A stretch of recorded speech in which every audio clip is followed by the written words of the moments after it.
Bismillahirrahmanirrahim. Assalamualaikum warahmatullahi wabarakatuh. Langsung aja kali ya.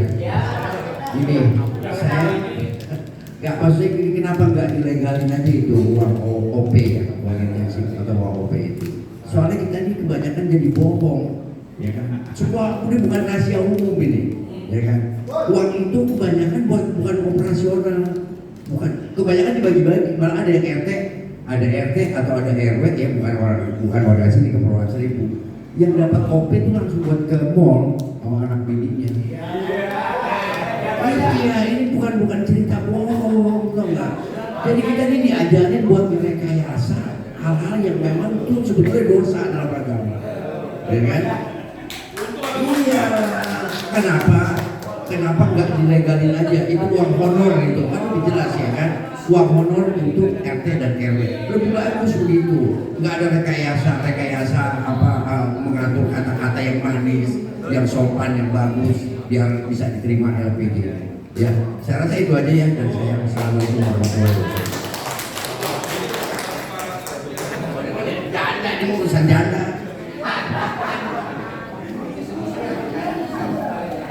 Assalamualaikum warahmatullahi wabarakatuh.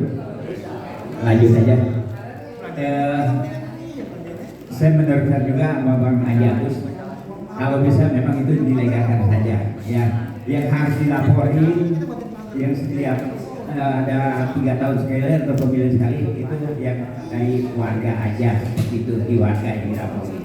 Kalau yang ini tetap uang dilegalkan, tidak perlu tambahin ya, tidak juta. Iya, kemarin gajinya kan 5 juta. Itu. Iya, pokoknya yang jelas kemarin saya milih langsung tuh si Pak Pramono langsung. Iya Pak, nanti siap. Saya bayar nih, saya bilang gitu. Iya siap.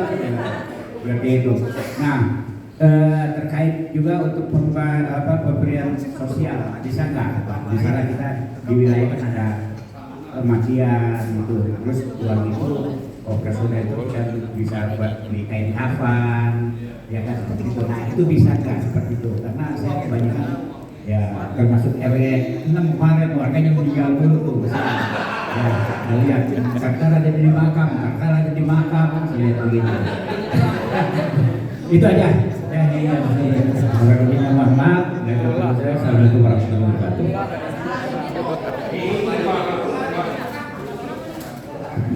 Terima kasih atas kesempatannya. Nama saya Indra dari Lumajang. Pertanyaannya, saya sih kalau saya tanya sih hampir semuanya ditanyain sama Pak Batar.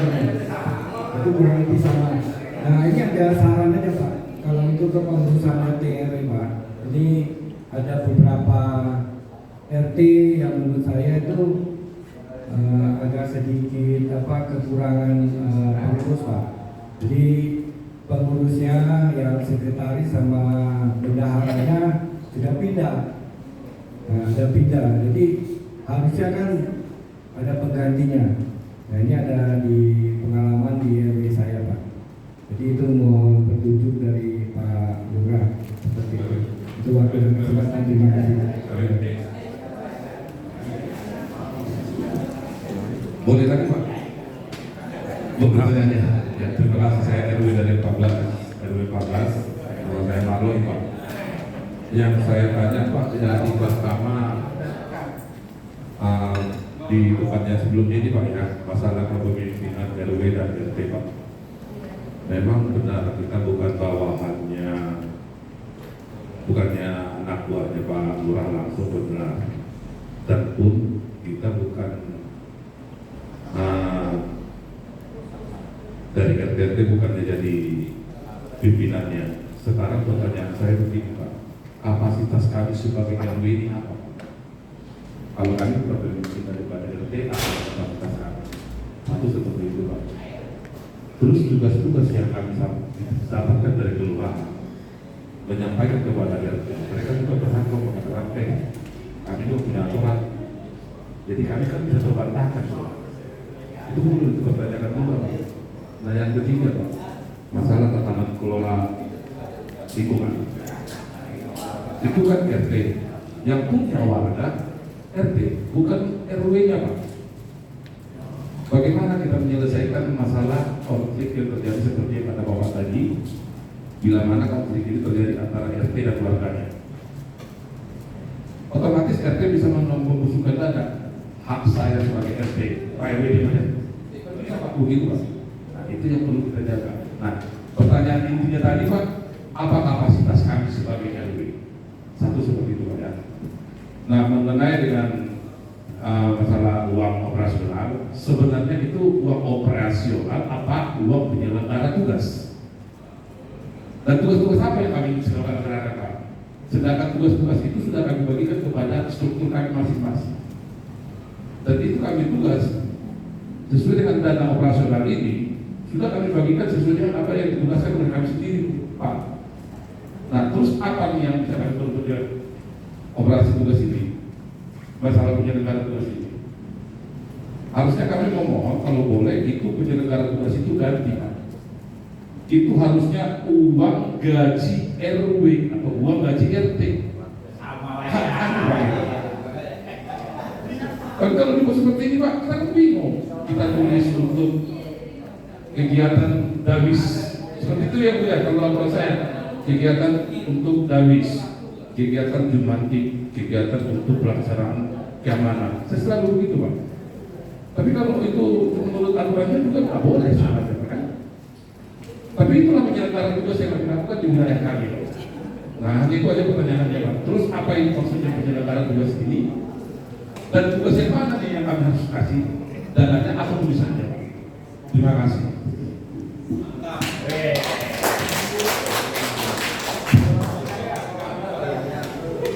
Baik, terima kasih. Pertanyaan dari Pak RW 4, Pak RW 9, 15, dan 14. Saya jawab yang pertama dulu, Pak RW, tadi mirip sih ini. Pak RW 4, 9, sama 14 sebagian mirip. Yang saya jawab adalah tentang pertanggungjawaban uang penyelenggara tugas dan sanksi RT dan RW. Ya kan? Harapannya kan seperti itu tadi yang disampaikan. Tapi pada kenyataannya sampai detik ini aturan yang tersedia itu adalah uang penyelenggara tugas dan fungsi. Artinya belum sebagai uang honor atau uang kehormatan atau gaji. Nah, pertanyaannya gimana tuh biar ngerubahnya itu gitu kan? Ngerubah supaya jadi honor dan gaji. Kebijakan. Tiap pada rapat kegiatannya seperti ini disampaikannya, kita nyampein lagi, Bapak nyampein lagi. Iya. Jadi usulan dari Pak RT dan Pak RW tentunya Pak Lurah dan Pak Camat hanya bisa menampung, ya kan? Kita meneruskan kepemimpinan kita di wali kota meneruskan ke gubernur. Ya harapannya kan bisa disetujui. Nah, kalau Pak RW kan dekat dengan anggota DPRD. DPRD itu kan adalah perwakilan rakyat, ya kan? Nah itu bisa dijadikan sarana untuk menyampaikan aspirasinya, gitu. Nanti ketika rapat paripurna atau dengan pimpinan gubernur, gitu kan, Pak Dewan atau Bu Dewan bisa menyampaikan kepada Pak Gubernur kalau anggarannya cukup itu memang untuk uang gaji atau uang honor. Tapi sampai saat ini saya sampaikan ya kita masih pada aturan yang ada. Artinya ini untuk mendukung penyelenggara tugas dan fungsi. Ya. Lalu yang kedua terkait pertanyaan Pak RW 9, bagaimana dengan uang ini dipakai untuk duka atau santunan yatim atau santunan yang sakit parah gitu kan ya. Nah kita balik lagi aturannya seperti apa? Tulisannya adalah bukan untuk mendanai uang lelah, insentif, kehormatan, uang saku gaji, gaji.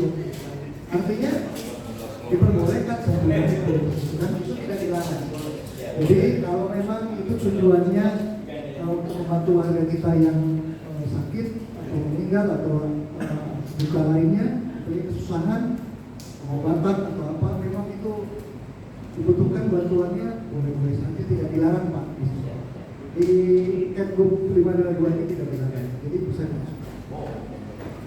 Nah, jadi kita bicara Kepgub DKI nomor 522 ini bukan kita diajarkan untuk berbohong. Oh ini nggak boleh, padahal ini aslinya masuk kantong sendiri. Aturannya memang itu tidak boleh masuk kantong. Gitu. Sampai saat ini ya, saya bicara sampai saat ini aturannya tidak boleh masuk kantong. Jadi aturannya memang itu untuk mensuplai kegiatan-kegiatan di wilayah gitu ya. Selain untuk penurun ini uang penghormatan sensitif bangsa. Jadi Bapak, Pak RT, Bu RT, Pak RW mau beli konsumsi untuk kerja bakti, beli konsumsi untuk atau apa ATK gitu ya, untuk ATK untuk bayar listrik, sekretariat boleh nggak? Boleh. Nggak dilarang kayaknya di sini. Boleh, kalau nggak dilarang. Jadi kita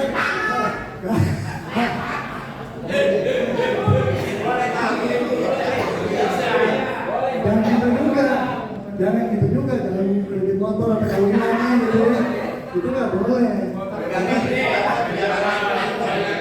Karena penyelenggara tugas dan fungsi itu. Nah, nyambung dengan pertanyaan Pak RW 14, tugas dan fungsinya apa aja nih? Gitu kan?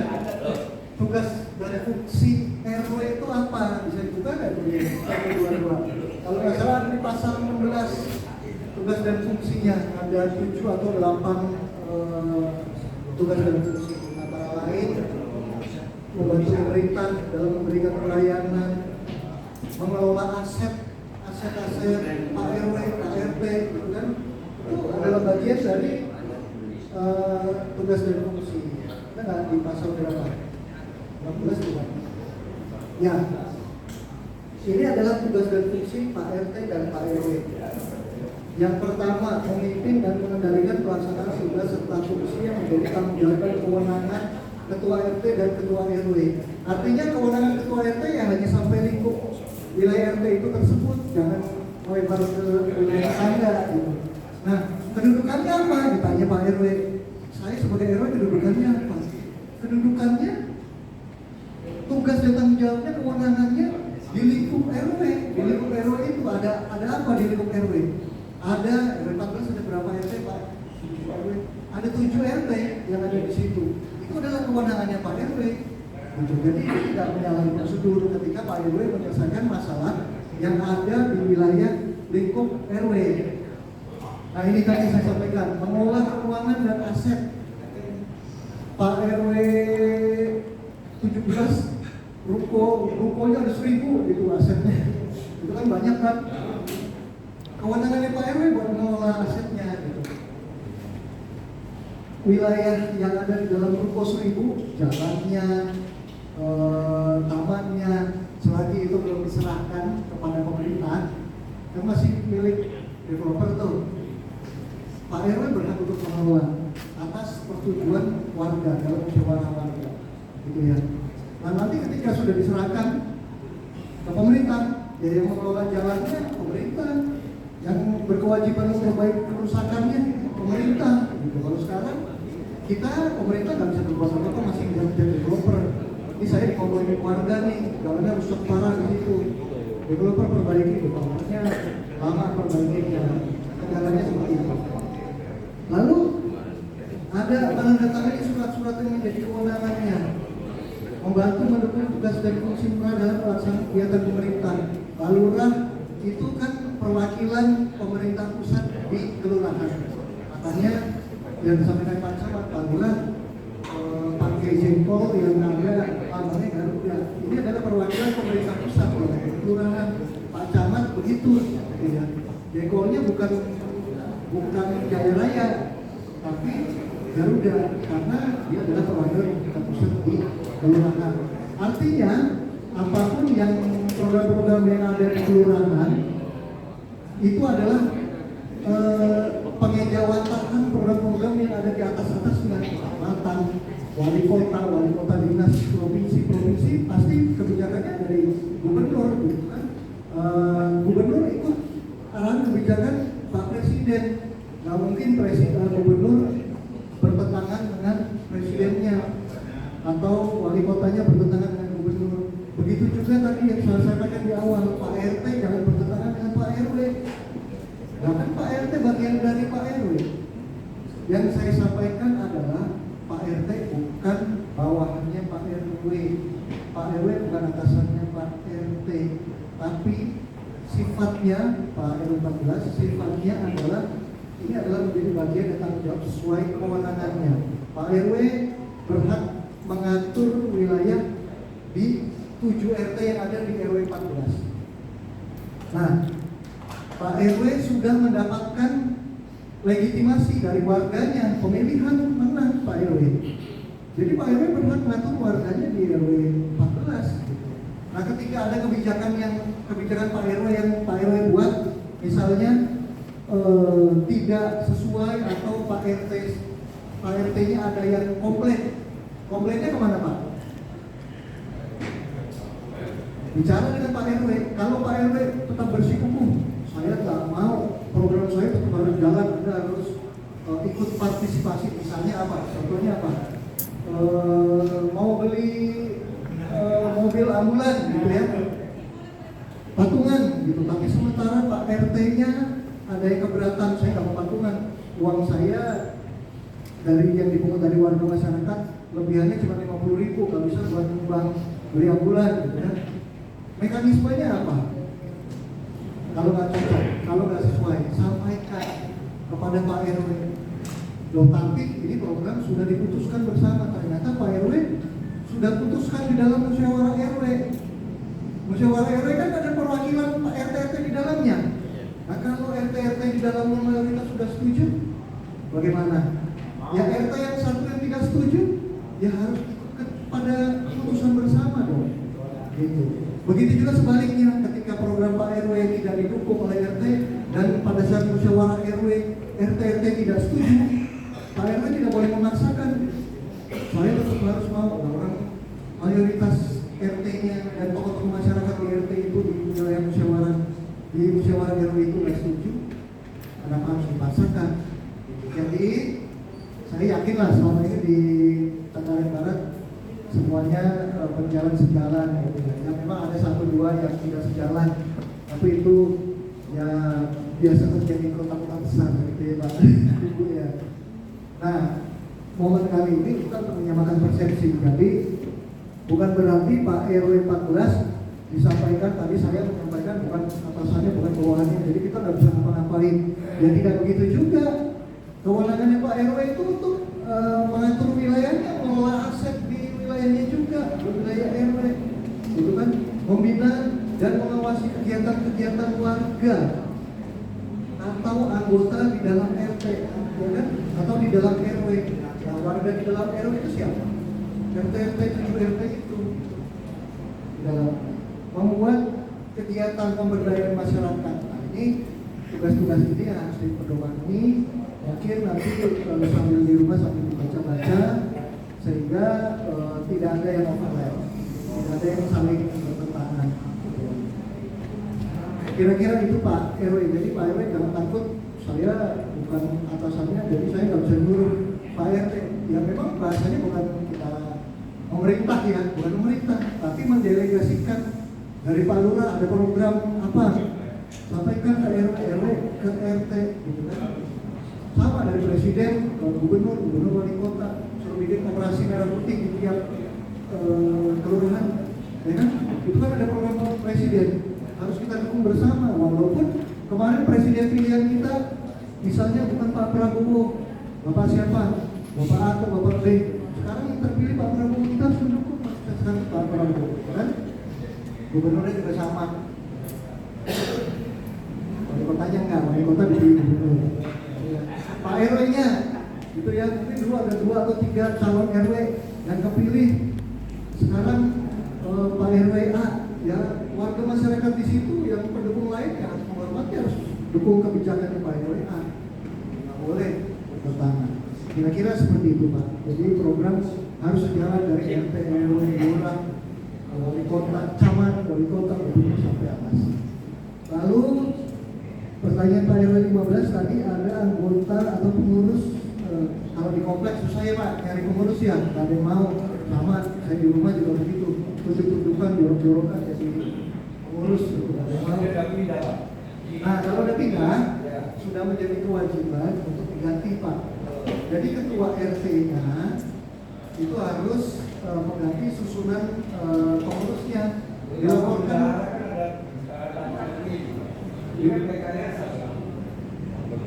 maksudnya sampai saat ini masih jadi pengurus. Nah nanti Pak RW sampaikan ke Pak RT, Bu Jen sampaikan ke Pak RT atau Bu RT, Pak RT atau Bu RT. RT. Nanti diingatkan kalau yang pengurusnya tidak berdomisili di situ, ya berarti tidak sah sebagai pengurus. Pengurus RT ada persyaratannya, masalah berapa atau masalah berapa pengurus. Itu harus terpenuhi semua, berdomisili di situ semua. Jadi kalau yang tidak sesuai harus kita perbaiki. Jadi yang salah-salah dan kita memang kadang-kadang kita suka melihat kalau yang di situ bisa, yang di situ bisa. Kalau yang salah nggak usah diikutin, kita ikutin aja. Kalau kita tahu itu salah, kita rubah. Nah ini persyaratan menjadi pengurus gitu ya, dalam RT ataupun dalam RW. Terutama tadi di partai politik tidak boleh double, ya, tidak boleh double juga di keanggotaan lembaga masyarakat lain. Lalu ada lagi kayak kelewatan tadi ya, kayaknya udah semua ya. Oke, cukup ya. Bu Jen ada tambahan? Cukup. Oke.